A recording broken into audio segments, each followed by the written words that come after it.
திருவன் சரணம். அதிகௌரவத்துக்குரிய எங்களுடைய கல்யாண மித்ர குருநாதர் புத்தோத்பாதோ ஆரியன் வான்சவின் பாத நமஸ்காரம். இப்போது நாங்கள் பார்ப்போம், பகவான் புத்தர் அவர்கள் போதிக்கின்ற இந்த மஜ்ஜே ஞானம் என்கிற மத்திய நிலையம் என்றால் என்ன?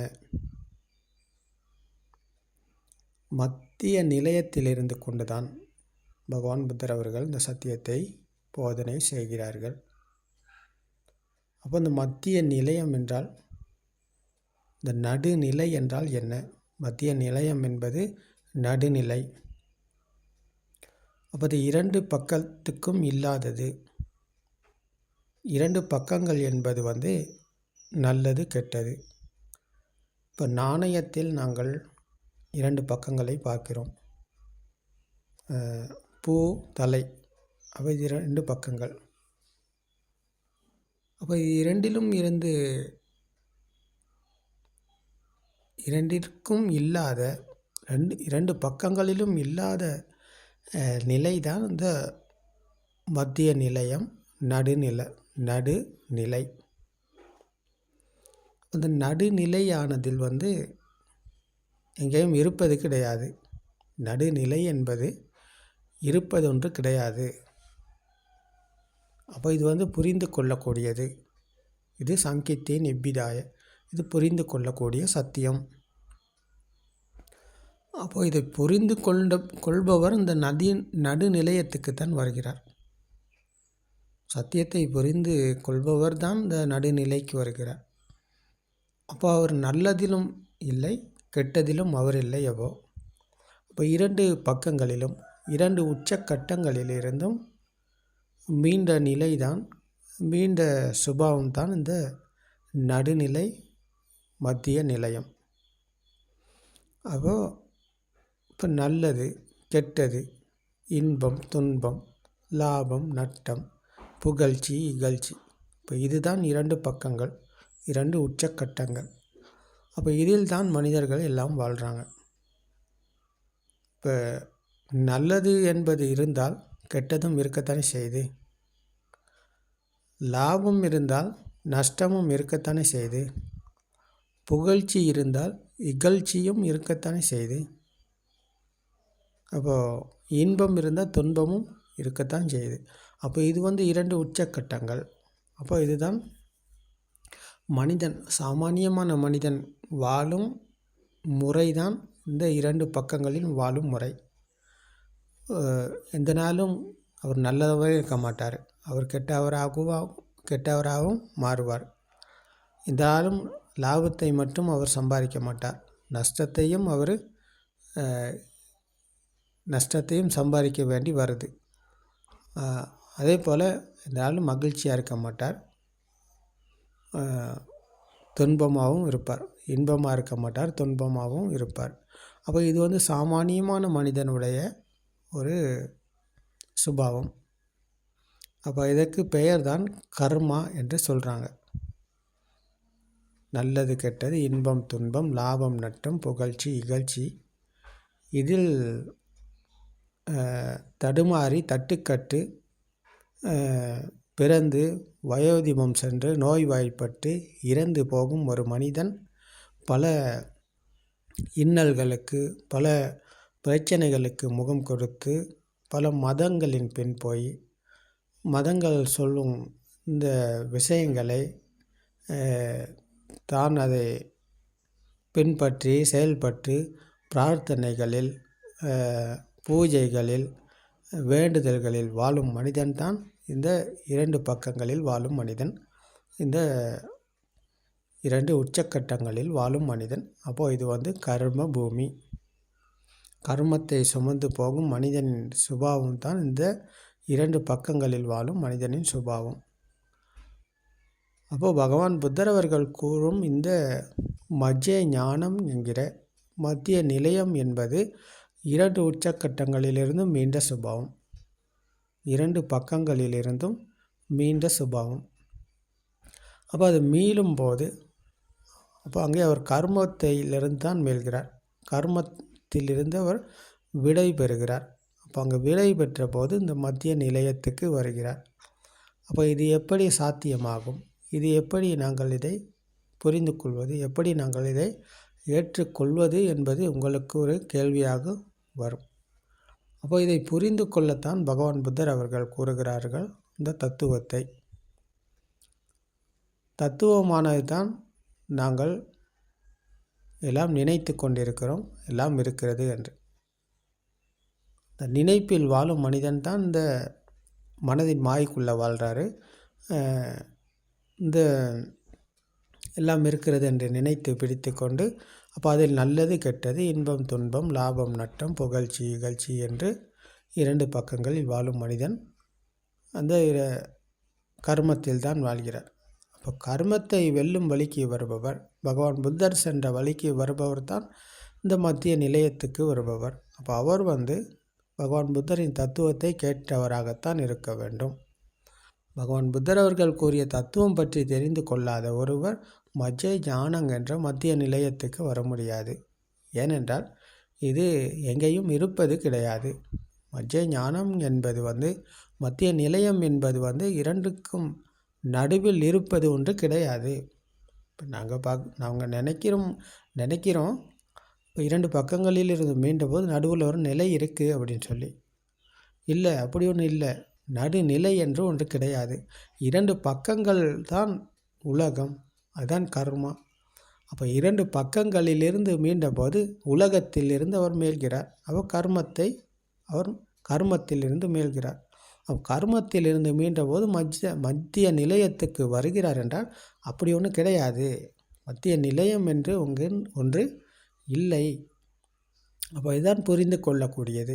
சங்கித்தே நிப்பிதாய், இது புரிந்து கொள்ளும் போது அவர் புரிந்து உணர்கிறார் என்றால், அப்போது அந்த உணர்வுக்குள் விழித்து கொள்ளும் போது அவர் நடுநிலைக்கு வருகிறார். நடுநிலை எங்கேயும் இருப்பது கிடையாது. நடுநிலை என்பது அவர் புரிந்து உணரும் சுபாவத்தில் தான் இருக்கிறது. அப்போ உணர்வுக்குள் விழித்து கொள்ளும் போது சத்தியத்தை தான் அவர் உணர்கிறார். அப்போ சத்தியத்தோடு அவர் இணைகிறார். அப்போ சத்தியத்தோடு இணைந்த போது 2 பக்கங்களில் இருந்தும் அவர் மீள்கிறார். 2 உச்சக்கட்டங்களில் இருந்தும் அவர் மீள்கிறார். அப்போ இவர் தான் அந்த கர்மத்தை வென்றவர். காரணம் அதன் பலன் என்ற சத்திய தர்மத்துக்குள் வந்தவர் இவர் தான் என்று பகவான் புத்தர் அவர்கள் போதிக்கிறார்கள். அப்போது இந்த தத்துவம்தான் மனம் உருவான விதம், ஆன்மா உருவான விதம். அப்போ மனம் உருவான விதம் பற்றி நாங்கள் ஏற்கனவே பல தடவைகள் கூறி வந்திருக்கோம். மனம் உருவான விதம் பற்றி கேட்டு அறிந்து கொள்பவர் ஸ்ருதவத் ஆரிய ஸ்ராவகர் ஆகிறார். அவர் ஸ்ருதவத் ஆரிய ஸ்ராவகருக்கு இந்த சத்தியம் விளங்குது, கேட்கிறார். அவர் சத்திய தர்ம போதனையை கேட்கிறார். கேட்டு இவர் தத்துவம் பற்றி விமர்சித்து பார்க்கும்போது கண், காது, மூக்கு, நாக்கு, உடல் என்பது 5 உற்பத்தி நிலையங்கள். இந்த ஐம்புலன்கள், ஐம்புலன்கள் ஒன்றாக இணைந்த ஒரு எண்ணம் தான் நாங்கள் நாய், பூனை, காகம், மயில் என்று சொல்கிறோம். நாய் என்பது கண்ணும் காதும் இணைந்த ஒரு எண்ணம் தான். காகம் என்றால் கண்ணும் காதும் இணைந்த ஒரு எண்ணம். பூனை என்றால் கண்ணும் காதும் இணைந்த ஒரு எண்ணம். கண்களுக்கு தெரிந்தது வர்ணம், காதுக்கு கேட்டது சத்தம். இந்த சத்தமும் வர்ணமும் இணைந்தது தான் நாய். நாய் என்பது வெளியில் இருக்கும் ஒரு மிருகம் கிடையாது. அப்போ நாங்கள் நினைத்து கொண்டிருக்கிறோம் நாய் என்பது ஒரு மிருகம். அது வீட்டில் இருக்கும் செல்ல பிராணியாக வளர்க்கிறார்கள். அது நல்ல அழகானது, எனக்கு பிடிக்கும் இந்த நாய் என்று எல்லாம் சொல்வதெல்லாமே அந்த கர்ம பூமியில் இருக்கும் மனிதனுக்கு இருப்பது.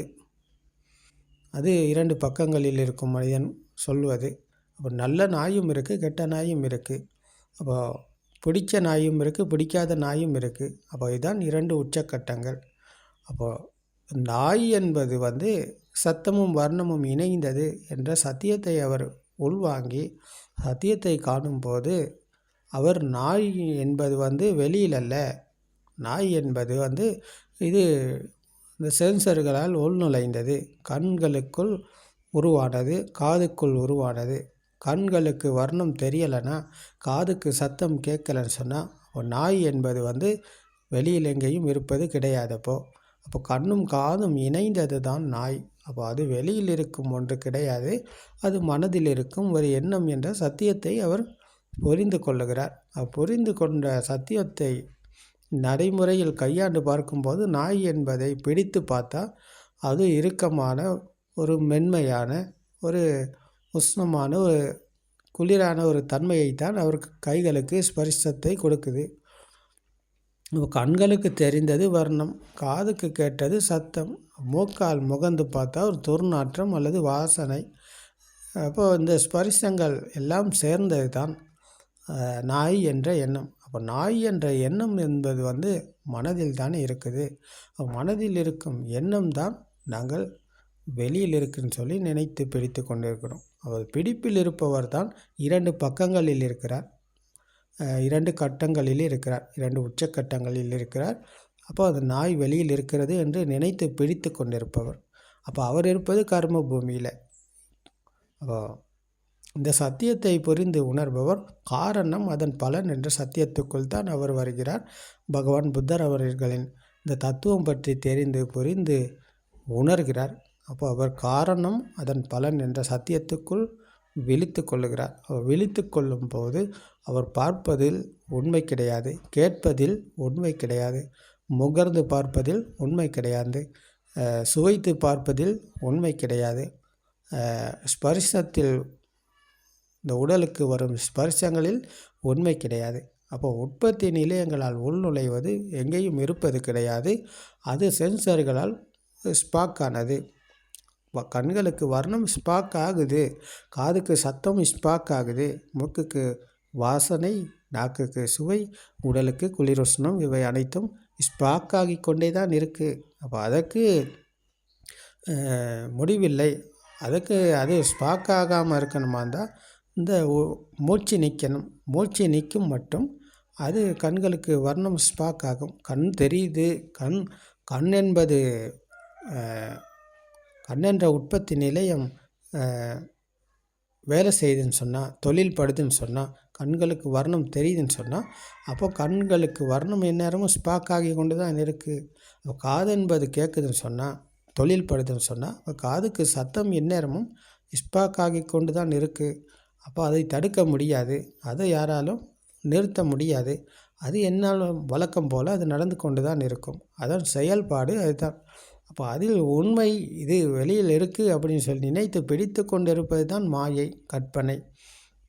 அப்போ இதே சத்தியத்தை புரிந்து உணரும் போது அந்த மாயையிலிருந்து தான் நாங்கள் மீள்கிறோம். அந்த கர்ம பூமியிலிருந்து தான் நாங்கள் மீள்கிறோம். அப்போ கர்ம பூமியிலிருந்து மீள்பவர். அப்போ நாய் வெளியில் அல்ல. நாய் என்பது ஒரு எண்ணம், அது மனதில் தான் இருக்கிறது, அது வெளியில் எங்கேயும் இருப்பது இல்லை என்ற சத்தியத்தை தான் அவர் புரிந்து உணர்கிறார். அப்போ 2 பக்கங்களிலிருந்தும் அவர் மீள்கிறார். நல்ல நாய், இது எனக்கு பிடிக்கும் அப்படின்ற கோணத்திலும் அவர் இல்லை. இது எனக்கு பிடிக்காத நாய், எனக்கு இந்த நாயை கண்டாலே வெறுப்பு உருவாகுது அப்படின்ற இடத்திலும் அவர் இல்லை. அப்போ நாய் என்பது ஒரு எண்ணம் என்ற சத்தியத்தை புரிந்து உணர்பவர் நாயின் மீது உள்ள வெறுப்பு என்ற 2 பக்கங்களிலிருந்தும் அவர் மீள்கிறார். அப்போ அவர் நல்ல நாய் என்பதிலும் அவர் கிடையாது, கெட்ட நாய் என்பதிலிருந்தும் அவர் இல்லை. அப்போ நல்லது கெட்டது, லாபம் நட்டம், புகழ்ச்சி இகழ்ச்சி, விருப்பு வெறுப்பு, இன்பம் துன்பம், எல்லா 2 உச்சக்கட்டங்களிலும் 2 பக்கங்களிலிருந்தும் அவர் மீள்கிறார். அப்போ இதுதான் மத்திய நிலையம், இதுதான் மத்திய ஞானம் என்று பகவான் புத்தர் அவர்கள் கூறினார்கள். அப்போ 2லும் இருந்து மீண்ட சுபம் நடுநிலை. இப்போ நடுநிலை என்பது எங்கேயும் இருப்பது கிடையாது. இது புரிந்து கொள்ளக்கூடியது. இது சங்கீத்தே நிப்பிதாய், புரிந்து கொள்ளக்கூடிய சத்தியம். அப்போ இந்த சத்தியத்தை புரிந்து உணர்பவர் தான் பகவான் புத்தரின் தத்துவம் பற்றி கேட்டு அறிந்து புரிந்து உணர்பவர். அப்போது இவருக்கு மீண்டும் கண்களுக்கு தெரிவது வெளியில் இருக்குன்னு சொல்லி அவர் நினைத்து பிடித்து கொள்ள மாட்டார். காதுக்கு கேட்பது வெளியில் இருக்குன்னு சொல்லி அவர் நினைத்து பிடித்து கொள்ள மாட்டார். அப்போ மூக்கு நாக்கு உடல் என்பது உற்பத்தி நிலையங்கள். இதற்கு வர்ணம், சத்தம், வாசனை, சுவை, குளிருஷ்ணம் இவை அனைத்தும் ஸ்பார்க் ஆகி கொண்டிருக்கு. அப்போ இந்த ஸ்பார்க் ஆகுவது எல்லாமே எங்கேயும் இருப்பதில்லை. அவை அனைத்தும் எண்ணங்கள். அப்போது நாங்கள் நினைத்து கொண்டு தான் இருக்கிறோம். இப்போ சேவல் ஒன்று கூவுது, உங்களுக்கு விளங்கும். இந்த சேவல் கூவுது. இப்போ சேவல் கூவுது என்பது வர்ணமும் சத்தமும் இணைந்தது. உங்களுக்கு கேட்டது வெறும் சத்தம் மட்டும்தான். ஆனால் இந்த சத்தத்தினூடாக நீங்கள்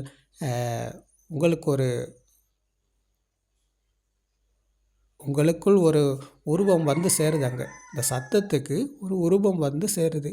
அப்போ இதுதான் சேவல் என்ற உருவம் உங்களுடைய மனதுக்கு வருகிறது, ஒரு எண்ணம் தோன்றுகிறது. அப்போ சேவல் என்பது நாங்கள் நினைத்து கொண்டது. நாங்கள் சத்தமும் வர்ணமும் இணைந்ததால் நினைத்தது. உங்களுடைய காதுகளுக்கு கேட்டது வெறும் சத்தம்தான். அங்கே வர்ணமும் இணைந்து தான் சேவல் என்ற எண்ணம் தோன்றியது. அப்போ எண்ணம் என்பது மனதில் இருக்கா? சேவல் வெளியில் இருக்கா? இல்லை, சேவல் என்பது வெளியில் அல்ல, அது ஒரு எண்ணம் மனதில் தான் இருக்கிறது. அப்போ கண்ணும் காதும் இணைந்ததனால் உருவானது தான் நாங்கள் வெளியில் இருக்குன்னு சொல்லி சேவல் கூவுது அப்படின்னு சொல்லி நாங்கள் இன்றைக்கி சொல்கிறோம், நினைத்து பிடித்து கொண்டிருக்கோம். அப்போ சேவல் இருக்குதுன்னு சொன்னால் அப்போ நானும் இருக்கிறேன். சேவல் என்பது சத்தமும் வர்ணமும், அதில் உண்மை இல்லை, அது ஒரு எண்ணம் என்ற சத்தியத்தை நாங்கள் புரிந்து உணரும் போது அப்போது சேவல் அங்கே அழிந்து போகிறது. சேவல் என்பது வெளியில் அல்ல, மனதில் தான் என்ற சத்தியத்தை அவர் புரிந்து உணரும் போது அப்போ சேவல் என்ற 2 பக்கத்திலிருந்தும் அவர் மீள்கிறார். நல்ல சேவலும் இல்லை, கெட்ட சேவலும் இல்லை. அப்போ நல்லது கெட்டது, இன்பம் துன்பம், லாபம் நட்டம், புகழ்ச்சி இகழ்ச்சி என்ற 2 பக்கங்களிலிருந்தும் அவர் மீள்கிறார். மஜ்ஜய ஞானம் என்ற மத்திய நிலையத்துக்குள் வருகிறார். அப்போது அங்கே அவருக்கு கர்ம பூமியில் இடம் கிடையாது. கர்மத்தை வென்று காரணம் அதன் பலன் என்ற சத்தியத்துக்குள் வருகிறார். இவர்தான் பகவான் புத்தர் சென்ற வழிக்கு வந்தவர். இவர்தான் மஜ்ஜய ஞானம் என்ற மத்திய நிலையத்துக்கு வந்தவர், நடுநிலைக்கு வந்தவர். அவர் நல்லதிலும் இல்லை, கெட்டதிலும் இல்லை. அவர் நல்லது கெட்டது இரண்டிலும் இருப்பவர். ராக தேச மோக என்கிற இந்த ஆசை கோபம் மாயைக்குள் தான் இருக்கிறார். நல்லது என்பதை விரும்புவார், கெட்டது என்பதை வெறுப்பார். அப்போது நல்லதை விரும்பி கெட்டதை வெறுத்து இதற்குள் மாட்டிக்கொண்டிருக்கும் மாயைக்குள் இருப்பவர் தான் இந்த ராக தேச மோக என்கிற ஆசை கோபம் மாயைக்குள் இருக்கும் மனிதன். அப்போ இந்த மனிதன் இப்படித்தான் இன்றைக்கு உலகத்தில் எல்லாம் வாழ்ந்து கொண்டிருக்கிறார்கள். ஒரு இந்துவை, கிறிஸ்தவரை, இஸ்லாமியரை, பௌத்தரை, மதம் சார்ந்தவராக இருக்கலாம், மதம் சார்பு அற்றவராக இருக்கலாம், இந்த உலகில் வாழும் அனைத்து மனிதர்களும் இந்த துஷ்டியில் தான் இருக்கிறார்கள். உலகம் உண்மையென நினைத்து கொண்டு பிடித்து கொண்டு. அப்போ இந்த சித்தேன நியத்தி லோகோ சித்தேன பரிகசதி என்கிற மனதால் உருவான உலகம், மனதை வென்றுவிட்டால் உலகத்தை வெல்வார். அப்போது மனதை வெல்பவர் தான் உலகை வெல்வார். அப்போ உலகை வெல்வதற்கு நாங்கள் மனம் உருவான விதம் பற்றி தெரிந்து கொள்ள வேண்டும். தெரிந்து கொண்ட விடயத்தை புரிந்து கொள்ள வேண்டும். புரிந்து கொண்டு அதை விமர்சித்து நடைமுறையில் கையாண்டு பார்க்கும்போது அப்போது அது எங்கேயும் இருப்பது கிடையாது, மனதில் தான். அவை அனைத்தும் எண்ணங்கள். அப்போது மனோ உலகத்தில் தான் நாங்கள் வாழ்கிறோம். அப்போ இதுதான் சித்தேன நியத்தி லோகோ, மனதால் உருவான உலகம். மனதால் உருவான உலகம் எங்கேயும் இருப்பது கிடையாது. அப்போ மனம் என்பதும் உண்மை கிடையாது. மனம் என்பது தான் மாயை, அது கற்பனை. அப்போ கற்பனை எங்கேயாவது இருக்குதா? இல்லை. சேவல் கூவியது, இங்கிட்டு பார்த்தா வர்ணம் தெரியுது, கதவு கண்களுக்கு தெரிவது கதவு என்பதை நாங்கள் சொல்கிறோம். இங்கிட்டு திரும்பி பார்த்தா மேசை தெரிகிறது. அப்போது மேசை என்பதும் சத்தமும் வர்ணமும் இணைந்தது, கதவு என்பதும் சத்தமும் வர்ணமும் இணைந்தது, சேவல் என்பதும் சத்தமும் வர்ணமும் இணைந்தது. அப்போ நாங்கள் பார்ப்பது, கேட்பது, உணர்வது இவை அனைத்தும் சத்தமும் வர்ணமும், வாசனை சுவை குளிர் உஷ்ணம் இவை அனைத்தும் இணைந்ததைத்தான் நாங்கள் இருக்கிறது என்று நினைத்து பிடித்து கொண்டு இருந்தோம். அப்போது இந்த பிடிப்பிலிருந்து மீளும் போது கதவு இருந்தாலும் ஒன்று தான், இல்லை என்றாலும் ஒன்று தான். மேசை இருந்தாலும் ஒன்று தான், இல்லை என்றாலும் ஒன்று தான். சேவல் இருந்தாலும் ஒன்று தான், இல்லை என்றாலும் ஒன்று தான். அப்போ அதற்குள்ள பெருமதியும் மதிப்பும் தான் அழிந்து போகிறது. பெருமதியும் மதிப்பும் அழிந்து போகிறது என்றால் அப்போ இங்கே ஆணவம் அழிந்து போகிறது. இப்போ நாங்கள் இது இருக்கிறது என்ற துஷ்டியில் இருக்கும் மனிதன் ஆணவத்தில் அகங்காரத்தில் தான் இருந்தார், ஈகோவில் இருந்தார். அப்போது அது எல்லாம் மனதில் உள்ள எண்ணம் என்ற சத்தியத்தை புரிந்து உணரும் போது அப்போ எண்ணத்திலும் உண்மை இல்லை, எண்ணங்களும் மனதின் மாயை, அவை எங்கேயும் இருப்பது இல்லை என்ற சத்தியத்தை புரிந்து கொள்பவர், மனோ உலகத்திலும் ஒன்றும் இல்லை, எல்லாம் கற்பனை என்ற சத்தியத்தை புரிந்து கொள்பவர், அதற்குள்ள பெருமதியும் மதிப்பும் இழக்கப்படுகிறது. அப்போது ஈகோ அழிந்து போகிறது. அப்போது இவை அனைத்தும் அழிந்து போனதன் பிறகு அவர் மத்திய நிலையத்தில் வந்து சாமானியமான எளிமையான வாழ்க்கையில் தான் இருப்பார். அவர் அகங்காரம் அவர்கிட்ட இருக்காது, ஆணவம் அவர்கிட்ட இருக்காது, ஈகோ அவரிடம் இல்லை, எல்லாம் தணிந்து விட்டது. அப்போ தணிந்து விட்டது என்றால் சாமானியமான எளிமையான மனிதன். அப்போது தரையில் நடந்து போகும் ஒரு மனிதனாகத்தான் இருப்பார். இந்த பூமியில் நடந்து கால்கள் வைத்து நடந்து போகும் சாமானியமான ஒரு எளிமையான மனிதனாகத்தான் அவர் வாழ்வார். அவர் மேலே போகிற மாதிரிக்கு, பறந்து போகிற மாதிரிக்கு, பெரிய வாகனத்தில் போகிற மாதிரி அவர் கற்பனையில் வாழ மாட்டார். அவர் பெரிய ஆள்னு உலகத்துக்கு காட்ட மாட்டார். அவர் தன்னை அடையாளப்படுத்தி பெரிய ஒரு ஞானி, நான் பெரிய ஞானம் அடைந்து விட்டேன் என்று அவர் உலகத்துக்கு யாரிடமும் காட்ட போக மாட்டார். ஏன்னா அப்படி ஒன்று கிடையாது, அப்படி ஒன்று எங்கேயுமே இல்லை. ஞானம் அடைந்து விட்டவர் எளிமையான வாழ்க்கையில் தான் இருப்பார். ஞானம் அடையாதவர் தான் நான் ஞானி, நான் பெரிய ஞானம் படைத்து விட்டேன் என்று உலகத்துக்கு காட்டிக்கொண்டு தன்னை அடையாளப்படுத்தி கொண்டு உலகத்தில் உள்ள மனிதர்களை ஏமாற்றுகிறார் என்றால் அவர் உண்மையான ஞானி கிடையாது. அவர் போலியான ஞானி, அவர் பொய்யானவர், அவர் உலகத்தை ஏமாற்றுபவர், தன்னையும் ஏமாற்றி கொண்டு மற்றவரையும் ஏமாற்றுபவராகத்தான் இருப்பார். இந்த சத்தியத்தை புரிந்து உணர்ந்து பிரத்யக்ஷம் அடைந்ததன் பிறகு அவர் எளிமையான வாழ்க்கையில் இருக்கிறார் என்றால் அவருக்கு எது கிடைக்கிறதோ அதில் அவர் திருப்தி பெறுவார். எது இருக்கிறதோ அதில் அவர் திருப்தி அடைவார். இல்லாத ஒன்றை நினைத்து அதில் கற்பனையை வளர்த்து அது எனக்கு இல்லாமல் போச்சே, அது இருந்தால் நான் எவ்வளோ சந்தோஷமாக இருந்திருப்பேன், அது இருந்தால் எவ்வளோ நான் நிம்மதியாக வாழ்ந்திருப்பேன் அப்படின்னு சொல்லி அவர் எதிர்காலத்தை பற்றி எண்ணி கவலைப்பட மாட்டார். எனக்கு இறந்த காலத்தில் இதெல்லாம் இருந்துச்சு, இப்போ ஒன்றுமே இல்லையே அப்படின்னு சொல்லி இறந்த காலத்தை எண்ணி நொந்து நோக மாட்டார். அப்போது 2 காலங்களிலிருந்து மீண்டவர், 3 காலங்களிலிருந்து மீண்டவர், இறந்த காலம், நிகழ்காலம், எதிர்காலம் என்று 2-3 காலங்களிலிருந்து மீண்டவர் இந்த நொடிக்குள் விழித்து கொண்டு இக்கணத்துக்குள் இருக்கிறார். அப்போ இக்கணத்துக்குள் எதுவுமே இல்லை, ஒன்றுமே இல்லை. அப்போது ஒன்றுமே இல்லைன்னு சொல்வது என்பது இருக்கிறது என்பது தான் பொருள். ஆனால் நாங்கள் நினைப்பது எங்கேயுமே இல்லை, நாங்கள் நினைத்து கொண்டு இருந்தோம் இதுவரைக்கும் எல்லாம் இருக்கிறது என்று. அப்போ நினைப்பது எங்கேயும் இல்லை என்றால் அப்போது மனதில் உள்ளதும் எங்கேயும் இல்லாமல் போகிறது. அப்போ மனதை வென்ற சுபாவமே தான், இதான் துன்பத்தில் இருந்து மீண்ட சுபாவம், இதான் மத்திய நிலையத்துக்கு வந்த சுபாவம், பகவான் புத்தர் சென்ற வழிக்கு வந்த சுபாவமே தான். அப்போது சக்குங் உதபாதி, ஞானங் உதபாதி, வித்யா உதபாதி, ஆலோகோ உதபாதி, பிரக்ஞா உதபாதி என்கிற பகவான் புத்தர் அவர்கள் கூறிய தர்மத்தை காணும் கண் திறந்தது, சத்தியத்தை காணும் கண் திறந்தவருக்குத்தான் இந்த சத்திய தர்மத்தை கேட்டு அறிந்து புரிந்து கொள்கிறார். சத்தியத்தை காணும் கண் திறப்பவருக்குத்தான் இதை புரிந்து கொள்ள முடிகிறது. சக்கும் உதப்பாதி, ஞானம் உதப்பாதி, தர்மத்தை கண்டால்தான் அவருக்கு ஞானம் பிறக்கிறது, சத்திய ஞானம். வித்யா உதப்பாதி, வித்யா என்றால் அறிவியல் திறக்கப்படுகிறது, அறிவு திறக்கப்படுகிறது. அறிவு என்பது நாலேஜ் இல்லை. நாங்கள் சாமானியமான மனிதன் சொல்வது நாலேஜை தான் அறிவு என்று. அறிவை வளர்த்து கொள்வது தான் இந்த நாலேஜை வளர்த்து கொள்வது, அது மூளையை வளர்த்து கொள்வது என்று சொல்வது. ஆனால் இங்கே அது அல்ல. அறிவை வளர்த்து கொள்வது என்பது சேர்த்து கொள்வது அல்ல, எல்லாத்தையும் விடுவது என்பது நாங்கள் கைகளால் விடுவதல்ல.